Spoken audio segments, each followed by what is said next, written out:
بخاری شریف کی حدیث قال النبی صلی اللہ علیہ وسلم مثل ما بعثنی اللہ به من الہدى والعلم کمثل غیث اصاب ارضا، میرے اوپر جو ہدایت نامہ اترے وہ اس طرح جس طرح کہ اللہ تعالیٰ آسمانوں سے بارش اتارتا ہے۔ سبحان اللہ، جو میرے اوپر ہدایت آئی ہے اور علم آیا ہے یہ ایسا ہی ہے نا جس طرح کہ آسمانوں سے بارش آتی ہے۔ اور پھر کیا ہوتا ہے بارش کے ساتھ؟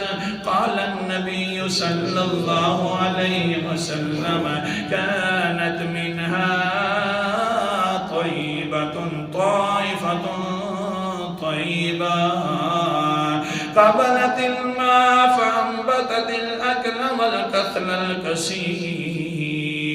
ہوتا کیا ہے پھر نا، جو اچھی زمین ہوتی ہے پھر وہ بارش آ جاتی ہے تو پانی اندر جذب کر لیتی ہے، اس کے اندر سے نباتات بھی نکلتے ہیں، کھیتیاں وغیرہ بھی نکلتے ہیں۔ یہ اچھی زمین کی نشانی ہے۔ جس کا اچھا دل ہو تو وہ بھی قرآن مقدس والے ہدایت نامے کو پکڑ لیتا ہے اور اس کے اندر سے نورانیت نکلتی ہے۔ حدیث پاک ہے، اے انسان دیکھ تو صحیح نا، تو نے کیا کرنا شروع کر دیا؟ چھوٹی چھوٹی نشانیاں تو مان لی ہیں،